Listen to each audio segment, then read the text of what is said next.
Hello friends, இப்போ சிறகடிக்காசே 1 hour ஸ்பெஷலாக வந்து போட்டுட்ருக்காங்க. புதிய கலைக்களம் அப்படின்னு சொல்லிட்டு என்னெல்லாம் திருப்பம் நடக்குது அப்படின்னு சொல்லிட்டு வெயிட் பண்ணி பார்க்கலாம். மனோஜ் ஒரு வழியாக வந்து சிசிடிவி ஃபுட்டேஜ் வந்து வாங்கிட்டு போயிட்டாங்க. அது வந்து சீதா வந்து மீனாக்கு ஃபோன் பண்ணி சொல்லவும், நீ நமக்கு ஒரு காப்பி வாங்கிக்கோ, எதுக்கும் யூஸ்ஃபுல்லாக இருக்கும் அப்படின்னு சொல்லிட்டு மீனா சொல்கிறாங்க. உடனே கோயிலில் போய் சீதாவும் கேட்குறாங்க. சரி, போலீஸ்காரங்க வாங்கிட்டு போயிட்டாங்க, உனக்கும் கொடுத்துட்றோமா, ஆனால் யார்கிட்டையும் ஷேர் பண்ணாதீங்கன்னு சொல்லி கொடுக்குறாங்க. அடுத்து முத்து வீட்டுக்கு வராரு. அந்த விஷயத்த வந்து மீனா வந்து முத்துக்கிட்ட சொல்கிறாங்க.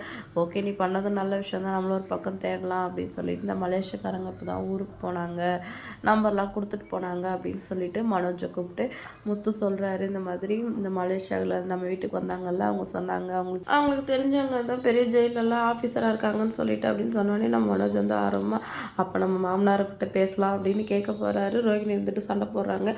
நீங்கள் எதுக்கு தேவையில்லாமல் எல்லாட்டையும் எங்கள் அப்பா ஜெயிலில் இருக்காருன்னு சொல்லிட்டு இருக்கீங்க அப்படின்னு சொல்லிட்டு, இதில் என்ன பாரு, நீ கூட ஆரம்பமாக மாமனார்கிட்ட பேசலாம் தான் நான் நினச்சேன், பார்லர் நம்ம சண்டை போடுது அப்படின்னு சொல்லிட்டு முத்து கேட்கவும், அவர் சொல்ல நான் இந்த தேவையில்லாமல் ஏன் எங்கள் விஷயத்தில் தலையிடுறீங்க அப்படின்னு பல்ட்டி அடிச்சிடுறாரு. பார்த்தியா, அவன் பொண்டாட்டி வந்து கோவமாக பேசினோடனே பல்ட்டி அடிச்சுட்டு பார்த்தியா அப்படின்னு சொல்லிட்டு முத்து சொல்கிறாரு. ரோஹிணி வந்து எங்கள் விஷயத்தில் நீங்கள் தலையிடாதீங்க அப்படின்னு சொல்லிட்டு போயிடுறாங்க. மீனாக்கு முத்துக்கு சந்தேகம் வருது, எதுக்கு இவங்க மலேசியா பற்றி பேசினாலே இந்த மாதிரி கோவப்படுறாங்க, ஏதோ இதில் விஷயம் இருக்குது, இதை பற்றி நம்ம விசாரிக்கணும் அப்படின்னு சொல்லிட்டு 2 பேரும் வந்து சரி மாதிரி விசாரணை எங்கேருந்து ஆரம்பிக்கலாம், பார்வதி ஆண்டிக்கிட்ட இருந்து ஆரம்பிக்கணும் அப்படின்னு சொல்லிட்டு அவங்க வீட்டுக்கு போகிறாங்க. அங்கே போனோடனே பார்வதி ஆண்டி சொல்லிடுறாங்க, இந்த மாதிரி ரோஹிணி எனக்கு வந்து மசாஜ் செய்ய வரப்போக இருக்கும்போது தான் தெரியும், ஆனால் அவன் மலேசியா பொண்ணுலாம் எனக்கு அப்போ தெரியாது, ஒட்டே விஜய் இங்கே வந்திருந்தா அப்போ தான் மலேசியாவிலேருந்து ஃபோன் வந்துச்சு, அவங்க அப்பா கிட்டே பேசினா அழுதுகிட்டே, அப்போ தான் எனக்கு தெரியும் அப்படின்னு சொல்லிட்டு அவங்க சொல்லிடுறாங்க. இவங்க இப்படி சொல்கிறாங்களே, அப்போ இன்னும் தெரியணும்னா வித்யாவை கேட்டால் தெரியும் அப்படின்னு சொல்லிட்டு அடுத்து வித்யா வீட்டுக்கு போகிறாங்க.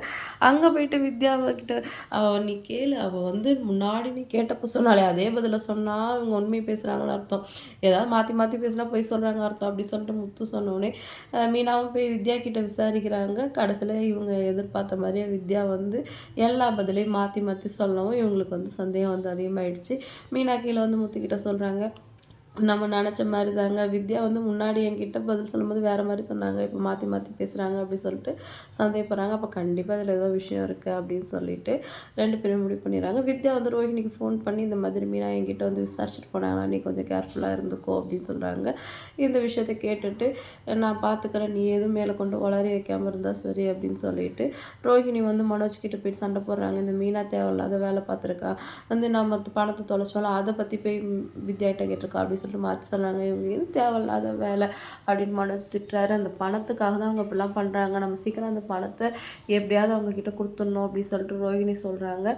அதுக்கு நம்ம சீக்கிரமாக வந்து சேல்ஸ் இன்க்ரீஸ் பண்ணணும் அப்படின்னு ரோஹிணி சொல்லவும், ஆனதுக்கு அதை விட நல்ல ஐடியா இருக்குது, பேசாமல் உங்கள் மாமா எங்கே இருக்கார் விசிற, அவர்கிட்ட வேணால் ஒரு 30 லட்சம் கடனாக கேட்கலாம், நான் திருப்பி கொடுத்துருவேன் அப்படின்னு சொல்கிறாரு. அதெல்லாம் எப்படி சரியாக வரும் அப்படின்னு கேட்கவும், என்ன அவரால் முடியாத காசா அப்படின்னு சொல்லிட்டு மனோஜ் சொல்கிறாரு. இருந்தாலும் ரோஹிணி வந்து பேசி மழுப்பிடுறாங்க. அடுத்து மீனா வந்து பூவெல்லாம் சேல்ஸ் பண்ண போயிட்டுருக்காங்க. அப்போ ஒருத்தவங்க வந்து அவங்க பாக்ஸ் எடுத்துகிட்டு ஓடிடுறாங்க. அவங்க எங்கே போகிறாங்கன்னு போய் பார்த்தா அந்த சிந்தாமணி வீட்டுக்கு போகிறாங்க. அவங்க இருந்துட்டு மீனா கிட்ட டீல்லாம் பேசுகிறாங்க, நீ பேசாமல் என்கிட்டயே வேலைக்கு வந்துடு, நீ சம்பாதிக்கிறத அதிகமாக நான் உனக்கு சம்பளம் போட்டு தரேன், ஆடி மாதம் வேலையே இல்லைன்னா கூட நான் உனக்கு சம்பளம் தருவேன் அப்படின்னு பேசி பார்க்குறாங்க. நம்ம மீனா இருந்துட்டு, நீங்கள் உங்களுக்கு தான் வயசாகிடுச்சு, நீங்கள் வேணால் என்கிட்ட வேலை பாருங்கள், நான் வேணால் உங்களுக்கு காசு தரேன் நோஸ் கட் பண்ணுறாங்க. ஏன் என்னை பழிச்சிட்டு என்கிட்ட திமிரா பேசுகிறேன் அப்படின்னு சொல்லிட்டு மீனா அங்கே மிரட்டுறாங்க. திமிரெல்லாம் இல்லை, நான் என் மேலே இருக்கிற தன்னம்பிக்கையில் தான் பேசுகிறேன் அப்படின்னு சொல்லிட்டு மீனா அங்கேருந்து கோவமாக கிளம்பி போயிடுறாங்க. அடுத்த சீனில் நம்ம முத்து வந்து வேக வேகமாக வீட்டுக்கு வராரு. அவங்க அப்பா கிட்ட ஹாப்பியாக இதிலெல்லாம் சைன் பண்ணுப்பா, நம்ம எல்லாருக்கும் நான் பாஸ்போர்ட் அப்ளை பண்ண போகிறேன் அப்படின்னு சொல்கிறாரு. எதுக்குடா பாஸ்போர்ட் அப்படின்னு கேட்கவும், இல்லைப்பா நானும் மீனாவும் இன்னும் கல்யாணத்துக்கு அப்புறம் ஹனிமீனே போகலப்பா, அதான் வந்து மலேசியா போகலான்னு இருக்கோம் அப்படின்னு சொன்னோன்னே இல்லை ஷாக் ஆகிடுறாங்க. மலேசியா என்னடா இருந்தப்போ இது மலேசியான்னு சொல்லிட்டு, ஆமாப்பா அதான் நம்ம பார்லர் நம்ம ஊராச்சு, அங்கே போனால் நம்ம தங்குறது சுற்றுறது எல்லாமே ஈஸியாக வந்து செலவெல்லாம் பண்ணிக்கலாம்ல, போகிறது வரது மட்டும் தானே செலவு போகுது, அதனால் நீங்களும் என் கூட வாங்க, அப்படியே அவங்க அப்பாவை பார்த்துட்டு வந்துடலாம் அப்படின்னு சொன்னோடனே நம்ம ரோஹிணி வந்து பேயறைஞ்ச மாதிரி ஆகிடுறாங்க. ஏன் பார்லர்மா எங்களுக்காக இது கூட பண்ண மாட்டியா அப்படின்னு சொல்லிட்டு முத்து கவுண்டர் கொடுக்குறாரு. உடனே விஜயா இருந்துட்டு, அவள் உங்களுக்காகலாம் ஒன்றும் பண்ண மாட்டானா, எனக்காக என்ன பண்ணுவா அப்படின்னு சொல்லிட்டு சொல்கிறாங்க. ரோஹிணியும் மண்டே ஆட்டுறாங்க. ஸ்ருதி இருந்துட்டு, ஆமாம் இல்லை மலேசியா தான் அவங்க ஊராச்சு, ஆனால் அவங்க அப்பா தான் ஜெயிலில் இருக்காரு அப்படின்னு சொல்லுவோம், அவங்க அப்பா தானே ஜெயிலில் இருக்காரு, சொத்தெல்லாம் வெளியில் தானே இருக்குது, அது சொந்தக்காரங்களாம் அனுபவிச்சுட்டு தானே இருக்காங்க, அது இல்லாமல் அவங்க ஒய்ஃபும் வெளியில் தானே இருக்காங்க அப்படின்னு சொன்னோடனே, ரோஹிணி நம்ம தான் இறந்துட்டாங்களே நம்மளும் சரி சொல்கிறாரு. அது இல்லைப்பா அவங்க தான் 2ஆம் தரம் கல்யாணம் பண்ணிட்டார்ல, அவங்க வெளியில் தானே இருக்காங்க, ஆனால் நம்ம அந்த வீட்டில் போய் தங்கிக்கலாம். எப்படியோ ஒரு 10 வேலைக்காரங்களாவது இருப்பாங்க. அங்கே நம்ம சமைச்சு போட்டுறாங்க. அப்படியே சாப்பிட்டுக்கிட்டு என்கிட்டயே 2 கார் இருக்குன்னா, அவங்ககிட்ட ஒரு 10 காராவது இருக்காதா? நம்ம ஊர்லாம் சுற்றி பார்த்துட்டு வந்துடலாம். நீங்களும் கிளம்புங்க அப்படின்னு சொல்லிட்டு, அவங்கக்கிட்டேயும் வந்து கிளம்புங்க அப்படின்னு சொல்கிறாங்க. விஜயா உடனே கனவுல மிதக்க ஆரம்பிச்சிடுறாங்க. இன்னைக்கு எபிசோட் வந்து இதோட முடிஞ்சிருச்சு. நாளைக்கு என்னலாம் நடக்க போகுது அப்படின்னு சொல்லிட்டு வெயிட் பண்ணி பார்க்கலாம்.